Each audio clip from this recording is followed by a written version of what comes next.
Sometimes you just want a massive open world to explore with tons of content that'll keep you hooked. Getting completely lost in a game map can actually be super appealing, right? That's why I put together this list of 10 game maps that are so huge, you'll seriously lose track of where you are. I mean, all these games look amazing and will pull you in for an unforgettable experience in the open world. No matter what kind of games you usually like, I bet you'll find something cool here. So let's dive into the first game. This is a game that I feel like got a lot of unfair criticism when it first came out, and I've talked about this before, but man, the map in this game is genuinely massive, and you will absolutely get lost in it. And I don't just mean physically lost, though that happens too, but lost in the sense of you're just riding your bike through the Oregon wilderness and 3 hours go by and you're like, wait, what was I supposed to be doing? Because this game just has this way of constantly distracting you with stuff to do. So the setup is you're playing as Deacon St. John, this gruff biker dude in a post-apocalyptic Oregon that's been overrun by these zombie-like creatures called freakers. And the whole game is basically you riding your motorcycle through this huge open world, doing missions, surviving, dealing with hostile human camps, and oh yeah, fighting massive zombie hordes that can have hundreds of freakers in them. And the map is split up into different regions, and each region is pretty huge on its own. You start in the Cascade region, which is the southern part of the map, and this is where the game teaches you the ropes. You've got your buddy Boozer with you, you're doing jobs for different survivor camps, there's Copeland's camp and Tucker's camp, and you're building up trust with them by doing missions and bringing in bounties and clearing out freaker nests. And Cascade alone is big enough that you can spend 20-30 hours there just doing side content and exploring before you even move on to the next region. But here's the thing about Days Gone's map that makes it feel so massive. It's the bike. You are on your motorcycle for probably 70-80% of the game, and the bike mechanics are actually really in-depth. You need to manage your fuel, you need to upgrade your bike, you need to repair it when it gets damaged, and you're constantly looking for gas cans or stopping at gas stations. And because you're on a bike, the world feels bigger because you're covering ground at a decent speed, but you're also vulnerable. You can't just fast travel everywhere. I mean, you can fast travel, but only to specific locations, and only if you have enough fuel and your bike is in good shape. So a lot of the time, you're just riding through the world, and that's when you get lost in it. The terrain in Oregon is really varied too. You've got dense forests, mountain roads, lakes, rivers, valleys, abandoned towns, highway systems, and the game does a really good job of making it all feel distinct. The Cascade region feels different from Belknap Crater, which feels different from Lost Lake, which feels different from the Highway 97 area. Each region has its own vibe, its own environmental hazards, its own types of freaker infestations. And the map is layered vertically too, which is something I don't think people talk about enough. You'll be riding through a valley and you'll see a Nero checkpoint up on a hill and you need to figure out how to get up there. Or you'll be exploring and you find this cave system that leads underground, or there's a waterfall and you can go behind it and find a hidden bunker.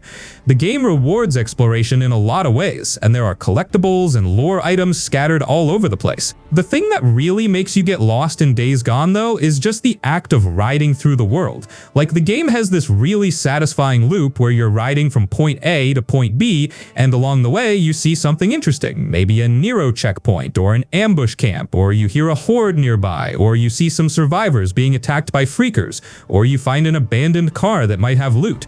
And you're like, okay, I'll just check this out real quick, and then you spend 30 minutes clearing that out, and then you're low on gas, so you need to find fuel, and then you see another thing, and before you know it, you're on the complete opposite side of the map from where you were supposed to go.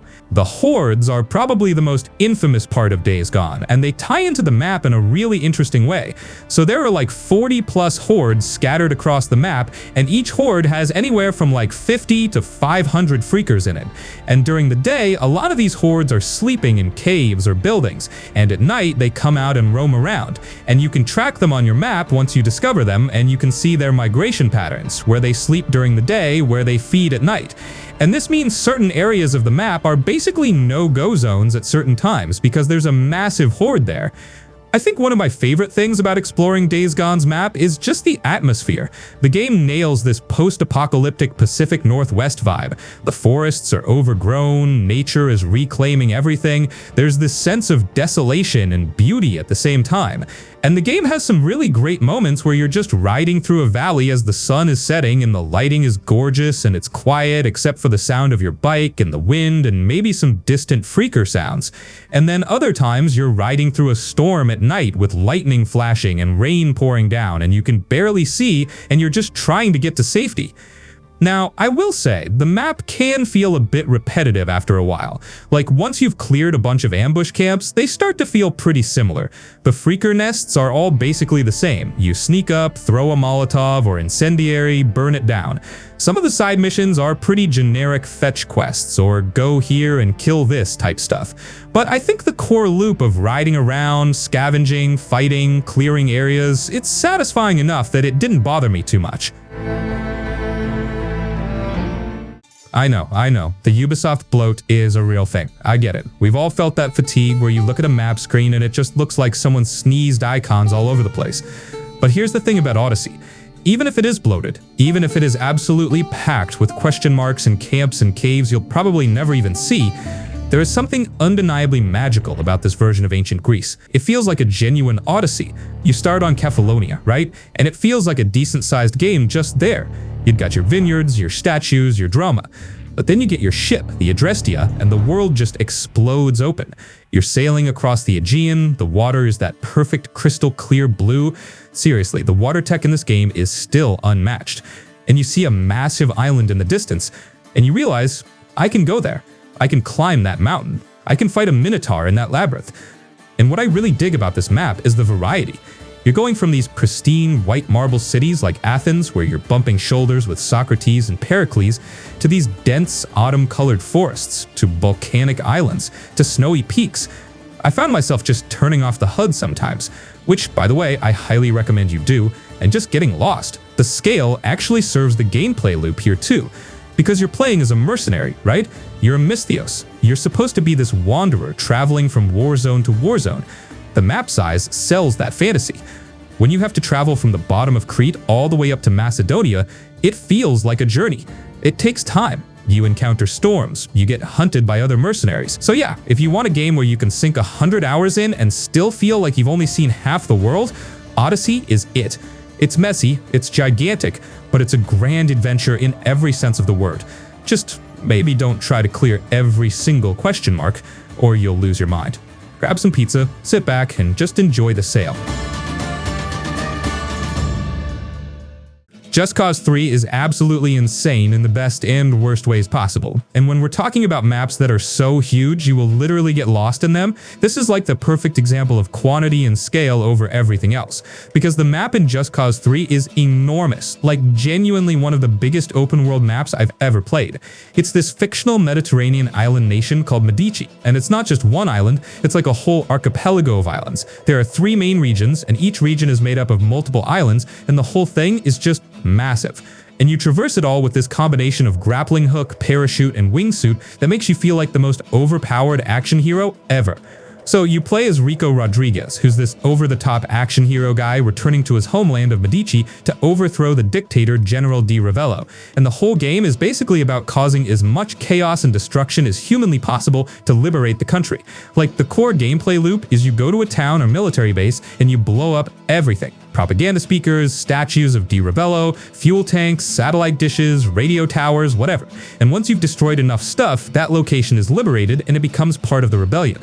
And you do this across the entire map, hundreds of locations. And it's both incredibly satisfying and incredibly repetitive, which I'll get into. But let me talk about the map itself, because it's genuinely breathtaking in scope. Medici is split into 3 main regions: Insula Fonte in the south, Insula Dracon in the east, and Insula Striate in the north. And each region is huge and has its own geographical identity. Insula Fonte is more Mediterranean and coastal, with beaches and port towns, and it's got this classic Italian Riviera vibe. Insula Dracon is more mountainous and alpine, with snow-capped peaks and ski resorts and forests, and Insula Striate is more arid and industrial, with quarries and military installations. And these aren't small islands. Like, the total playable area is something like 400 square miles, which is absolutely massive. And here's what makes the map feel even bigger: the verticality. Like, you're not just traversing horizontally across these islands, you're going up and down constantly. You've got massive mountains that you can climb to the top of, you've got valleys and canyons, you've got coastal cliffs, you've got underground cave systems, you've got structures built into mountain sides. The altitude variation in this game is insane. You can be at sea level on a beach, and then 5 minutes later, you're at the peak of a mountain that's like 3,000 feet high, and the view from up there is incredible. You can see for miles tiles, you can see other islands in the distance, you can see the whole landscape spread out below you. And the traversal system is what makes exploring this massive map actually fun, because if you had to drive everywhere, it would be a nightmare. But Just Cause 3 gives you the best traversal mechanics. You've got the grappling hook, which lets you latch onto basically anything and pull yourself toward it, or pull objects towards you. You've got the parachute, which deploys instantly and lets you glide through the air, and you've got the wingsuit, which is new to Just Cause 3, and it's a total game changer. Once you unlock the wingsuit, which happens pretty early in the game, you can basically fly across the entire map. And the way these three tools work together is so satisfying. Like, you grapple to the ground to build momentum, then you deploy the wingsuit and you're gliding through the air at high speed, and then you grapple again to maintain altitude or change direction, and you deploy the parachute to slow down and land safely. And once you get the rhythm down, grapple, wingsuit, you can traverse huge distances really quickly, and it feels amazing. Like, I would just spend hours wingsuiting around Medici, not even doing missions, just flying through valleys, under bridges, between buildings, over lakes, just enjoying the sensation of flight. The map is absolutely packed with stuff to do too. Like, there are over 130 settlements and military bases that you need to liberate. There are towns, villages, military installations, Di Ravello monuments, bridges, ancient ruins, ski resorts, airports, seaports, all scattered across the islands. And each one has a set of destructible objects that you need to blow up to liberate it. The power fantasy is real in this game. Like, by the time you've unlocked all the gear mods and weapons, you're basically a one-man army. You have unlimited C4, you have powerful rocket launchers, you have jets and helicopters on call, you can survive falls from any height because of your parachute and wingsuit. You're unstoppable, and the game leans into that. It's not trying to be realistic or grounded, it's trying to be a crazy action movie where you're the over-the-top hero causing explosions every 5 seconds. I will say, the game can feel aimless at times. Like, once you've liberated a few regions and you've unlocked most of the gear mods, the gameplay loop doesn't really change. You're still just blowing up the same types of objects in different locations. Some people will love that and just want to 100% the map, but others might get bored and move on before finishing everything. So we have to talk about Cyberpunk 2077 and Night City. I think I've said it before, but I have a real soft spot for games that don't just give you a map, but give you a place that feels like it's actually trying to overwhelm you. Night City is the ultimate version of that. It's a massive, beautiful, and absolutely suffocating example of urban design that manages to be a full meal of a setting. Now, if you look at the raw numbers, the map is roughly 75 to 110 square kilometers, depending on how much of the Badlands you're counting. That might sound smaller than something like The Witcher 3, but what makes you genuinely get lost here isn't just the horizontal distance, it's the verticality. This city is built in layers. You've got these massive, monolithic, brutalist structures and neon-drenched skyscrapers that literally block your sight lines.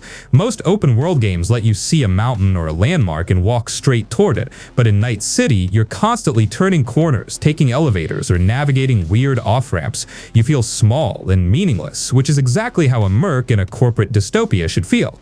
The way this world is broken up into districts is just incredible. You've got the high-end, sleek neo-militarism of the city center where the megacorps live in these fortified fortresses, but then you drive 10 minutes and you're in the industrial smog of Santo Domingo, where the decaying abandoned holiday resorts of Pacifica. Each area has its own threat rating and its own distinct vibe, and then you hit Dogtown in the Phantom Liberty expansion, where the whole place feels like a lawless, claustrophobic cage. And man, the Badlands. That's where you get that Death Stranding feeling of an arduous trek. You go from the crushing density of the city to these vast, polluted desert plains where the sky is choked with oil fields. It's a total contrast. You'll be driving out there, listening to the wind and the distant hum of an AV, and the sense of scale just hits you. It feels like a real physical journey every time you leave the city limits. Is it a little janky sometimes? Sure. You'll still see the occasional mindless NPC or an illusion-shattering glitch, like someone walking into a burning car. But for the most part, when the quiet writing hits, you start to learn the language of the streets, finding shortcuts through back alleys, and figuring out which Ripperdoc has the gear you need to reach that one rooftop you've been eyeing. By the time you finish your journey as V, you feel like you survived a city. It's a massive achievement in world building that I'm probably going to be thinking about for a long time. It's a good-ass game that finally delivered on that promise of a living, breathing digital sprawl.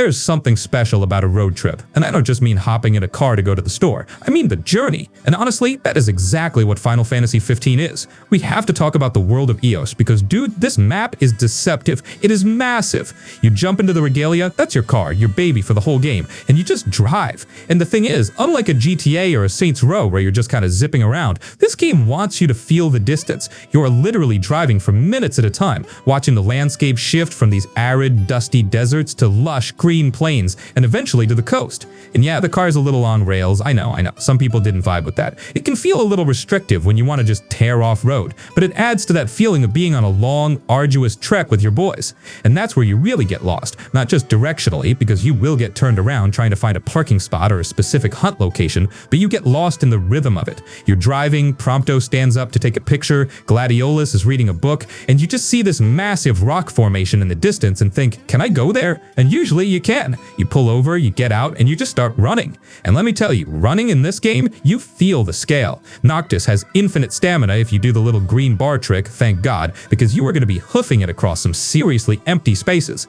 And I say empty, but it's that realistic empty, right? It's not Ubisoft clutter every 5 feet, it's wilderness. You'll stumble onto a massive beast that is way too high level for you, like an adamantoise just chilling, effectively being a mountain itself, and you realize just how small you are in this world. It definitely has its jank, we gotta be real here. You'll try to climb a rock and slide down, or you'll run into an invisible wall that makes no sense, and yeah, that can be frustrating. It's not Breath of the Wild climbing. But when night falls, that's when the map changes. The daemons come out, these high-level monsters that spawn at night, and suddenly this massive open world feels claustrophobic. You're terrified, you're scrambling to find a haven or a campsite, and camping is the other half of this map. You aren't just exploring to clear fog of war, you are looking for safe spots to cook food. But finding those sanctuaries, setting up the tent, and looking through the photos Prompto took of the actual places you visited that day, it grounds the map. It makes Eos feel like a place you actually traveled through, not just a level you played.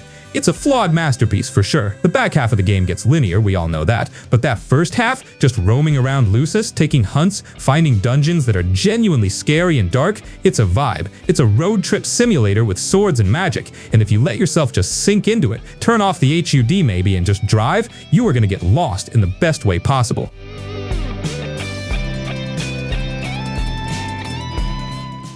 Kingdom Come Deliverance 2 is doing something that I think a lot of open-world games are genuinely afraid to do these days. It is forcing you to actually look at the world, not just a mini-map in the corner of your screen. If you played the first game, you remember the woods, right? You remember getting turned around. Well, the sequel takes that concept and basically doubles down on it. We're looking at 2 totally distinct maps here. You've got the Bohemian Paradise region around Trotsky Castle, and then you have the city of Kuttenberg. And look, on paper, you might hear 2 maps and think, okay, loading zones, smaller areas. No, these places are massive. The Trotsky map is dominated by these huge volcanic rock formations and castles that you can see from miles away.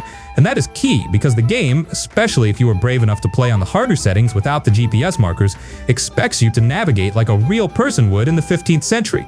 You were literally looking at the position of the sun. You were looking for a specific shrine at a crossroads or a weirdly shaped tree. It grounds you in the environment in a way that feels almost overwhelming at first. You step into a forest, and because the vegetation density is so high and the lighting is so realistic, you lose your bearings instantly. You panic a little bit, and that is the point. And then you have Kuttenberg. I cannot stress enough how much of a jump this is from the first game's Rattay. Rattay was a village. Kuttenberg is a metropolis. It is messy, it is winding, and it is confusing. You have these silver mines underneath it. You have districts that bleed into each other, and you will get lost in these alleyways. But it feels intentional. You're supposed to feel like a peasant from the countryside walking into the big city for the first time and getting completely swallowed up by the scale of it. The developers over at Warhorse, they clearly prioritize scale and atmosphere over gamified convenience. You don't just fast travel everywhere because you actually want to ride your horse through these fields. It is a slow burn for sure. It asks a lot of you. You have to be patient with it. But when you are 3 hours deep in the woods trying to find a bandit camp with nothing but a vague description in your own eyes, and you finally stumble upon it as the sun is setting, man, there is nothing else like it. It feels earned. It's huge, it's daunting, and it is absolutely worth getting lost in.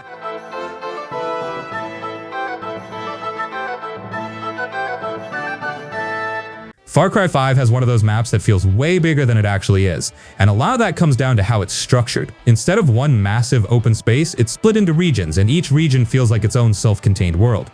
Once you're in one, you tend to stay there longer than you expect, and that's how the game starts to mess with your sense of direction. The terrain does a lot of the work. You've got winding roads, rivers cutting through the land, thick forests, hills, and farmland that all kind of blend together after a while.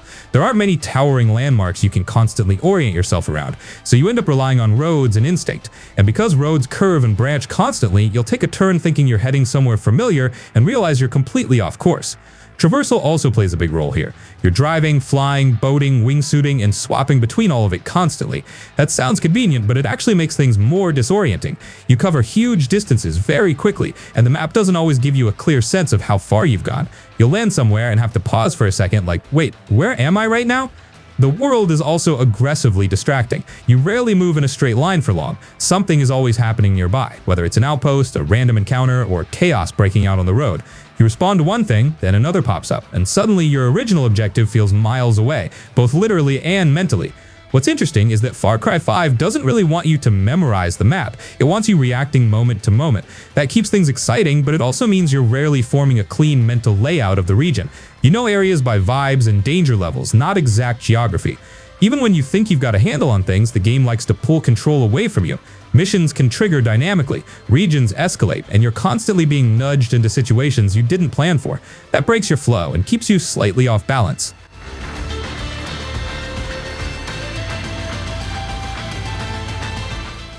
Ghost of Tsushima is a really interesting one for this list because it gets you lost in a much quieter, more intentional way. At first glance, the map seems pretty readable. It's an island, it's clearly divided into regions, and visually everything is extremely distinct. But once you're actually playing, the game has this way of pulling your attention away from the map itself and into the world, and that's where orientation starts to slip. A huge part of that comes from how navigation works. You're not constantly staring at a minimap or a waypoint, you're following the wind, watching the environment, paying attention to visual cues. That's immersive, but it also means you're navigating more by feel than precision. You head in a direction, adjust slightly, and keep moving, and over time, you realize you're not exactly sure where you are on the island anymore. The terrain reinforces that. Tsushima is full of rolling hills, forests, tall grass, winding paths, and uneven elevation. Sightlines are constantly breaking. You'll crest a hill thinking you're close to something, then dip into a valley and lose all visual reference points. Because everything is so beautiful and cohesive, areas start to blend together, especially when you're riding fast. Side activities are another big factor. Almost everything interesting in this world pulls you off the road. Shrines, fox dens, bamboo strikes, hot springs, camps. You spot one thing in the distance, head toward it, then spot something else along the way.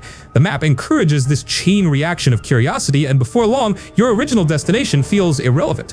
The island also opens up gradually, and each region changes the tone and atmosphere. New enemy types, harsher terrain, colder environments. That shift makes the later areas feel unfamiliar again, even if you've already spent dozens of hours in the game.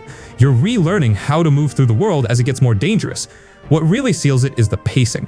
Ghost of Tsushima wants you to slow down. Duels, exploration, traversal, even combat have this deliberate rhythm. When you move at that pace, you stop checking the map constantly, you trust the world to guide you. And once you do that, losing your sense of direction becomes part of the experience. By the end, Tsushima feels less like a map you've mastered and more like a place you've wandered through. You don't remember it by grid lines or fast travel points, you remember it by moments, scenery, and paths you took without really planning them.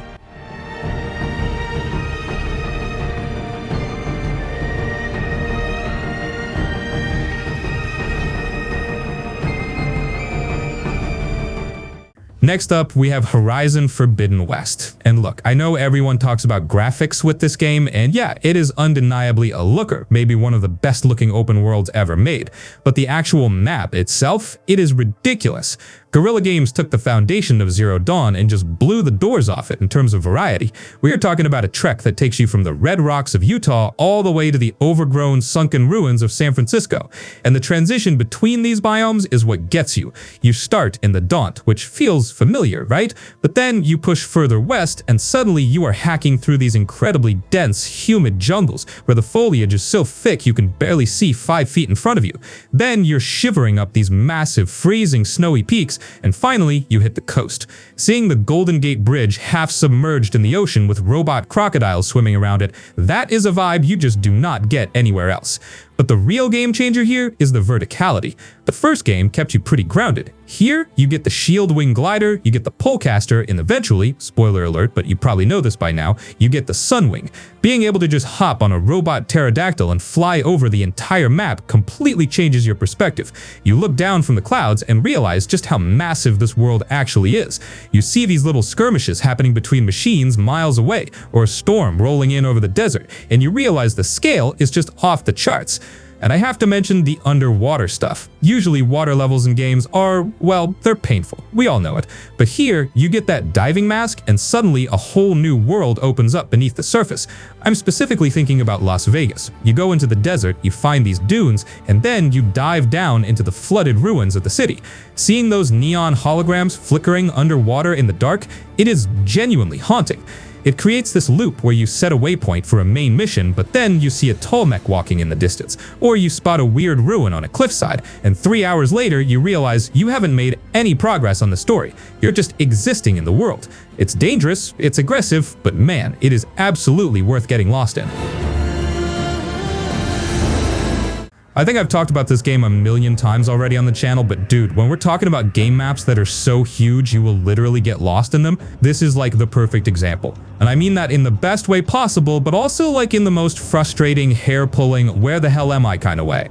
Because From Software, these guys had never made a true open world game before this, right? Like Dark Souls, Bloodborne, Sekiro, those are all interconnected worlds. They're brilliant, they loop back on themselves in really clever ways, but they're not open worlds. And then they just come out swinging with Elden Ring, and it's like, okay, we're just gonna make one of the biggest, most dense, most layered open worlds maybe ever. And it's insane. So like when you first start the game, you're in Limgrave, and Limgrave alone feels massive. You're coming out of that little cave area after character creation, and you see that tree sentinel on horseback, and you're like, okay, cool, I can go fight that guy, or I can just explore. And the game just lets you go wherever. Like there's this whole lake area, there's Stormvale Castle looming in the distance, there's the Weeping Peninsula to the south, and you think, okay, this is the map. This is pretty big for a Souls game. And then you realize, oh no, this is just the tutorial area, this is just the beginning. Limgrave is like maybe 15–20% of the entire map, if that. And here's the thing that really gets you lost in Elden Ring. It's not just horizontally huge, it's vertically layered in ways that, like, I don't think any other open world game has really done. Because you have the surface level, the lands between that you're exploring, right? But then there are these wells, these holes in the ground that you can drop down into, and suddenly you're in the Siofa River or the Ainsel River. And these are entire underground regions that are just as big as some of the surface areas. There are entire cities underground that you can completely miss if you're not paying attention or exploring thoroughly. And that's not even getting into the Deep Root Depths or the Mogwin Palace area, which is this whole blood-soaked underground region that you access through this teleporter or through Var's questline. Let me talk about the surface world though, because like the progression of areas in this game is wild. You start in Limgrave, and let's say you make your way north through Stormvale Castle. And Stormvale itself is like this massive legacy dungeon that feels like a whole Dark Souls area condensed into one castle. And then you get to Liurnia of the Lakes. And Liurnia is this huge region with the Academy of Raya Lucaria in the middle, but it's got all these lakes and islands and the manor to the north. And you can spend dozens of hours just in this one region, finding all the caves and catacombs and mini dungeons scattered around. Like, the scope of this game is absolutely insane. I played through Elden Ring, and my first playthrough was like 120 hours, and I thought I'd seen everything, and then I started a second playthrough, and I was still finding new caves, new dungeons, new areas that I'd completely missed. There are like 200 plus locations in this game if you count all the minor dungeons, catacombs, caves, heroes' graves, evergals, ruins, churches, everything.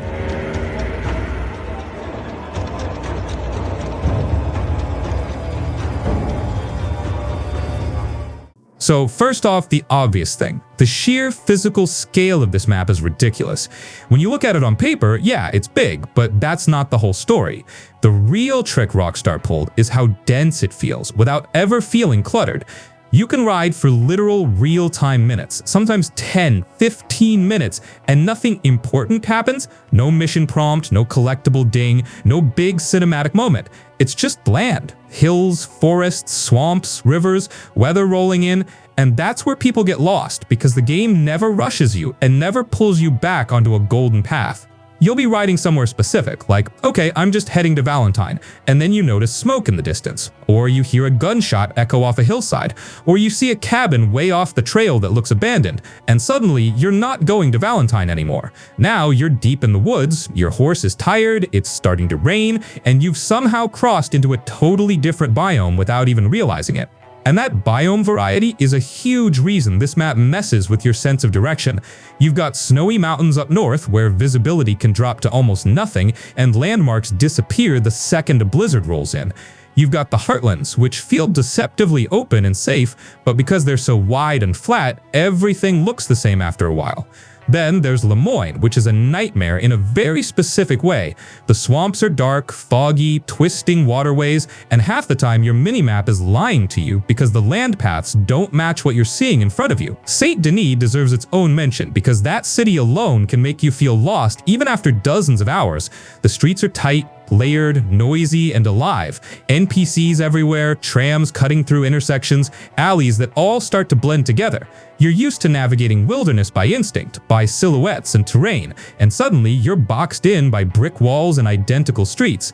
What really sells the getting lost feeling, though, is how natural navigation works in this game. Rockstar doesn't rely on towering Ubisoft-style landmarks every 5 seconds. Instead, you're learning the world the way a person would. You remember places emotionally. Oh yeah, that's where that ambush happened. That's the river where my horse almost drowned. That's the hill where I watched a thunderstorm roll in at sunset. You stop thinking in terms of fast travel points and start thinking in memories. And once you're doing that, you're already lost in the map, because now the world owns a part of your brain. The wilderness encounters make this worse in the best way. You'll get sidetracked by something small, like helping a stranger, tracking an animal, or following footprints, and those activities physically drag you off the main roads. Trails disappear, forests get thicker, suddenly the lighting changes, the music fades out, and you realize you haven't seen a sign or a building in a long time. That's when Red Dead 2 feels almost survival-like, even though it's not trying to be. You start checking your cores, your ammo, your horse, just because you don't know how far you are from anything familiar.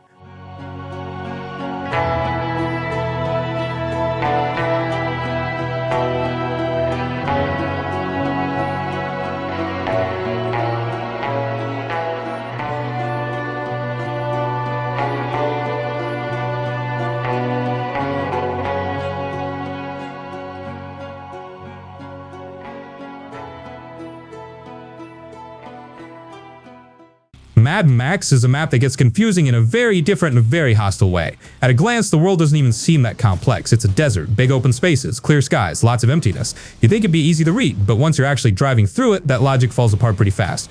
The biggest thing working against you is how samey the environment can feel over long stretches. Sand, rock, rusted wreckage, storms on the horizon. Landmarks exist, but they're often far apart, and when you're moving fast in the car, it's easy to lose track of where you're relative to them.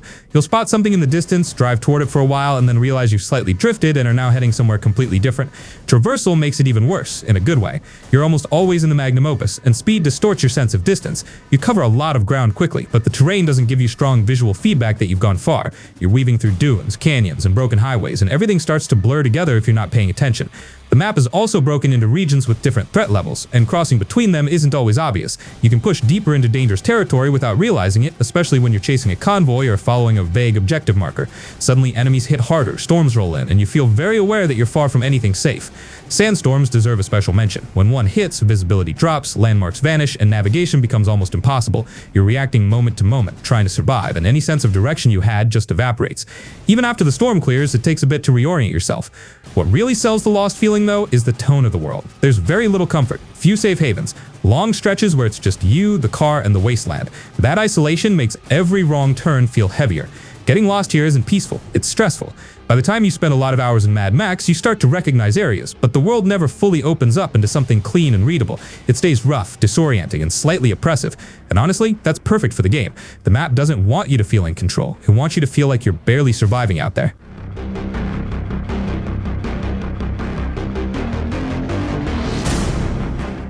Alright, so Fallout 4, man, this game it's a lot. Like, when we're talking about maps where you will literally get lost for hours and hours, Fallout 4 is the perfect example of a game that just constantly distracts you from whatever you were supposed to be doing. Because the Commonwealth, which is post-apocalyptic Boston and the surrounding areas, is absolutely packed with stuff. Like, I'm talking hundreds of locations, and you can enter most of the buildings, and there are side quests and random encounters everywhere, and oh yeah, there's also settlement building, which will consume your entire life if you let it.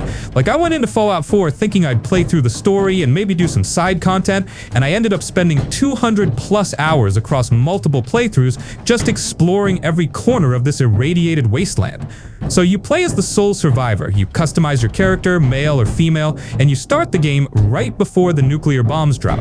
You see pre-war Boston, you get into Vault 111, you're cryogenically frozen, your spouse gets killed, your baby son Sean gets kidnapped, and you wake up 210 years later in a post-apocalyptic nightmare. And the whole game is ostensibly about finding your son, but let's be real, you're gonna spend most of your time building settlements, collecting junk, exploring ruins, and shooting raiders and super mutants because that's way more fun than the main story. The map itself is set in and around Boston, Massachusetts, and it's not the biggest open-world map in terms of square footage, like it's smaller than Skyrim or The Witcher 3, but it feels massive because of how dense it is. Like, you cannot go 30 seconds without running into something. There are buildings everywhere, most of them explorable, there are enemy camps and monster layers scattered around, there are random encounters constantly popping up. The map is packed, dude, and because it's set in a city and the surrounding suburbs, there's a ton of vertical exploration too. You're not just traversing horizontally, you're going up into ruined skyscrapers, climbing fire escapes, exploring rooftops, going down into subway tunnels and sewers. The amount of layered vertical space is insane. Now, let's talk about what makes you get lost in this map, because oh man, it happens constantly. The big thing is that you're always picking up quests and finding new locations. Like, you'll be walking to a main story objective, and you'll see a building in the distance that's not marked on your map, and you're like, okay, I'll just check that out real quick. And you go inside, and it's a multi-story building full of raiders or super mutants, and you clear it out, and you find some loot, and maybe a terminal with some environmental storytelling about what happened there before the war or after the bombs fell. And that takes 20 minutes. And then you come outside, and you see another location nearby, or you hear gunfire, or a distress signal pops up on your Pip-Boy, and you go investigate that. And before you know it, 3 hours have passed, and you're on the complete opposite side of the map from where you were supposed to go. And the environmental design is really clever. You can see shortcuts and paths, and you're constantly finding new routes. Like, there's a collapsed highway that acts as a bridge between buildings, or there's a fire escape you can climb, or there's a hole in the wall that leads to another area. It's almost like a 3D maze, and it's really cool to navigate. But it's also kind of a pain because the map doesn't really show verticality well. Like, you set a waypoint to a location, and the game says it's 50 feet away, but what it doesn't tell you is that the location is 3 floors up, and you need to find a way to climb there. So you're wandering around trying to figure out how to reach your objective. And the enemy density is high, so you're constantly fighting. And if you're not using power armor or you're low on supplies, it can be genuinely challenging. I think what makes Fallout 4's map so addictive is the loop of explore, fight, loot, return to base, upgrade, repeat. Like, you go out exploring, you fight enemies, you collect a ton of junk and weapons and armor, and then your inventory is full, so you go back to a settlement, you scrap everything for components, you build stuff, you upgrade your gear, and then you head back out. And the loop is satisfying enough that hours just disappear. And the one more location mentality is real. Like, you're heading back to Diamond City to turn in a quest, and you see a location you haven't discovered yet. So you're like, okay, I'll just check that out quick. And then there's another one nearby, and then you're over-encumbered with loot, so you need to find a place to drop stuff or fast travel back. And you're managing your resources. Ammo, stim packs, RadAway, fusion cores. There's a survival element to it that keeps you engaged. Now, I gotta be honest, the main story in Fallout 4 is kind of weak compared to Fallout 3 or New Vegas. Like, the whole find your son motivation doesn't really work when you're spending 100 hours building settlements and exploring instead of actually looking for him. But the environmental storytelling and the side quests and the exploration are strong enough that the weak main story doesn't ruin the game.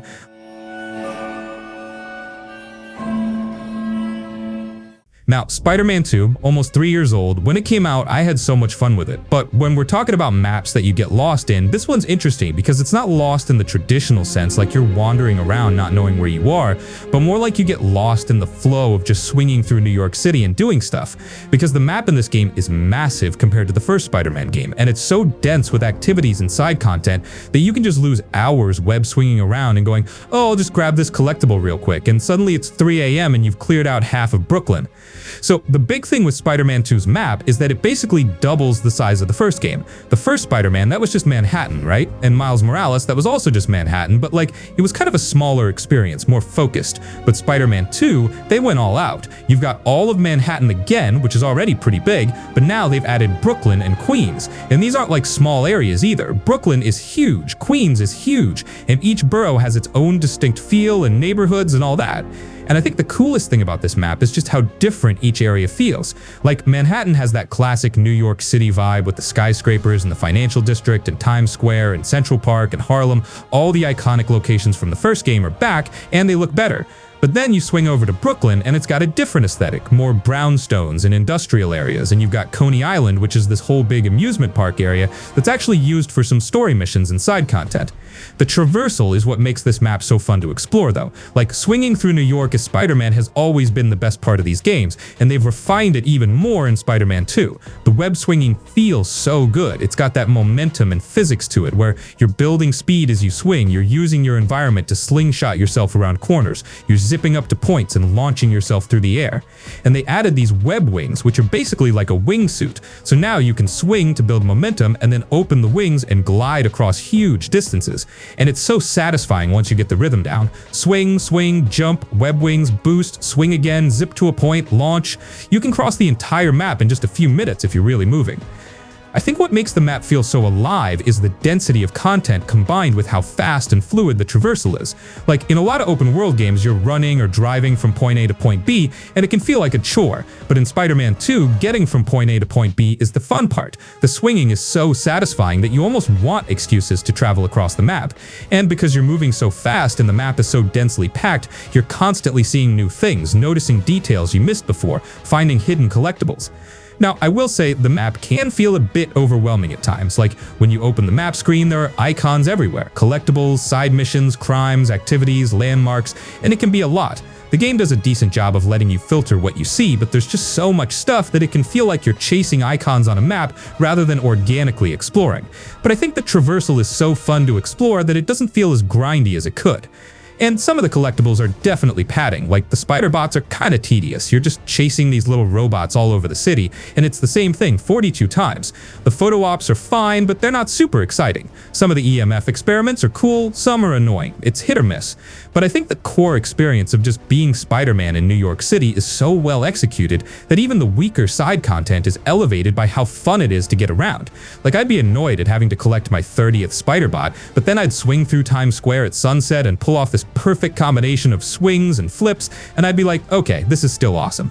So yeah, Spider-Man 2's map is massive. It's dense, it's beautiful, and it's incredibly fun to explore. You will absolutely get lost in it, not because you don't know where you're going, but because you'll get distracted by all the stuff to do and the sheer joy of web swinging through New York City. Like, this game consumed me for a solid 2 weeks when it came out. I beat the story pretty quickly, but then I spent another week just cleaning up the map, collecting everything, doing all the side content, unlocking all the suits, taking screenshots, just swinging around, enjoying the city.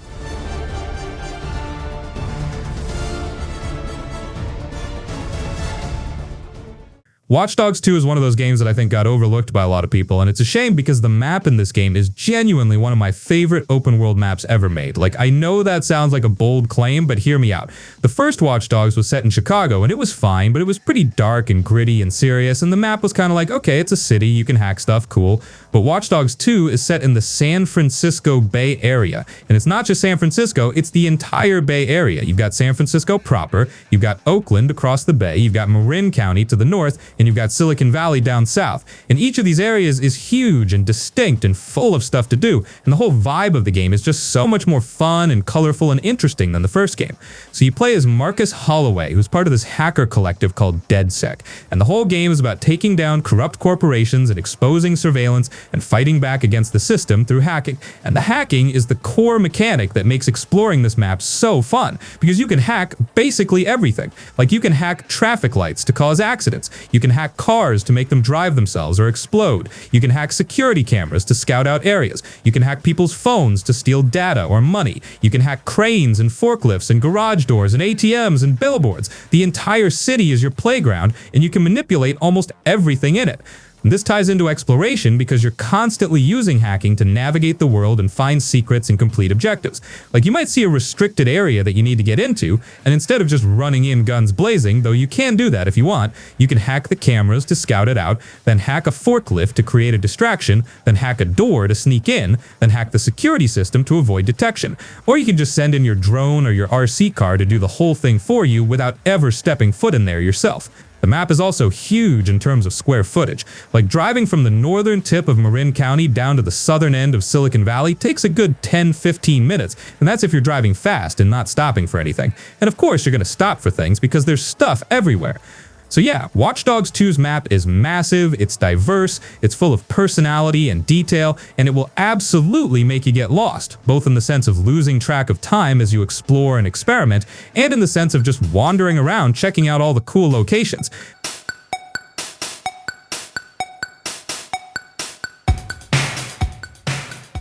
The Witcher 3 Wild Hunt, like, where do I even start with this one? This is probably one of the best examples of a game map that is not only absolutely massive, but also so dense with quality content that you will lose hundreds of hours to it without even realizing. Like, I'm not exaggerating when I say I put over 200 hours into this game across multiple playthroughs, and I still found stuff I'd missed. The map in The Witcher 3 is genuinely one of the greatest open world maps ever created, and it will absolutely consume your life if you let it. So you play as Geralt of Rivia, this monster hunter witcher guy, and you're searching for Ciri, who's basically your adoptive daughter, and along the way you're taking contracts to hunt monsters, getting involved in political intrigue, playing Gwent, which I'll get to, and just exploring this massive, living, breathing fantasy world. And the game is split up into several distinct regions, each one massive in its own right. You start in White Orchard, which is the tutorial area, and White Orchard alone is pretty big. Like, it's a self-contained region with multiple villages, monster contracts, side quests, hidden treasures, and it probably takes like 8 to 10 hours to fully explore if you're doing everything. And you think, okay, this is a decent sized map for an open world game, and then you leave White Orchard and you get to Velen and you realize, oh, White Orchard was just the prologue. Velen is absolutely enormous. Velen, also called No Man's Land, is this war-torn, swampy, miserable region in the northern part of the map, and it is huge. Like, genuinely one of the biggest single regions I've ever seen in a game. It's got forests and swamps and villages and battlefields and bandit camps and monster nests and hidden grottos and ancient ruins, and it just goes on forever. And the whole region has this oppressive, dark atmosphere because it's been ravaged by war. The Nilfgaardian Empire is invading from the south, and Velen is caught in the middle. So everywhere you go, you see burned villages, hanged men on trees, refugees, soldiers, bandits taking advantage of the chaos. It's grim, dude, like really grim. But it's also incredibly atmospheric and immersive. And connected to Velen, but like completely different in vibe, is Novigrad, which is this massive city. And when I say massive, I mean it's one of the biggest cities I've ever seen in a game. It's got multiple districts: the main city, the docks, the slums, the trade quarter, the temple district, and each district is packed with NPCs and shops and quests and secrets, and the city feels alive in a way that a lot of game cities don't. Like, you can wander through the streets and overhear conversations, see street performers, watch public executions, and stumble into political intrigue, and there are so many quests that start in Novigrad. Main story quests, side quests, romance quests, crime investigations. You can easily spend 40-50 hours just in Novigrad and Velen doing all the content. So when you add it all up, White Orchard, Velen, Novigrad, Skellige, and the DLC areas, you're looking at one of the biggest game maps ever made. And not just big in terms of square footage, but big in terms of content density. Like, every region is packed with stuff to do. The atmosphere and environmental storytelling in this game is incredible. Like, you could just ride through a forest in Velen and stop and look around and see the details. The hanged corpses, the crows, the abandoned carts, the burned farmhouses, and it all tells a story about the war and the suffering. The alchemy and crafting systems also tie into exploration, like you're constantly gathering herbs and monster parts as you explore the world.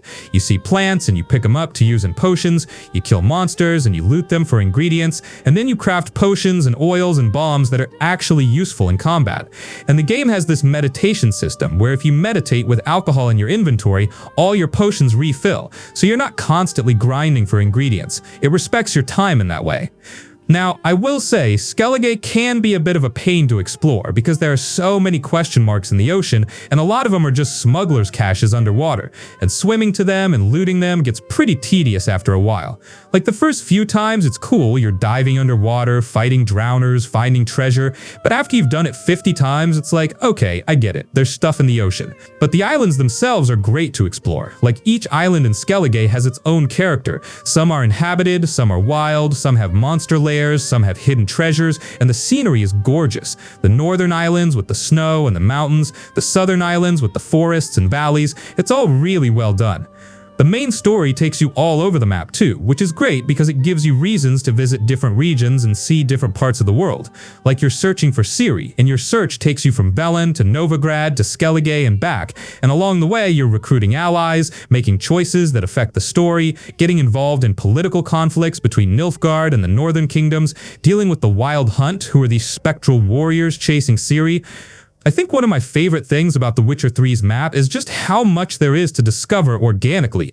Like, yeah, there are question marks and quest markers, but there's also just stuff you stumble upon. You're riding through a forest and you find a cave that's not marked, and inside there's a monster or a treasure or a note that tells a story. Or you're exploring a village and you overhear NPCs talking and it triggers a quest. The world is full of these little moments of discovery that make exploration feel natural rather than checklist-driven.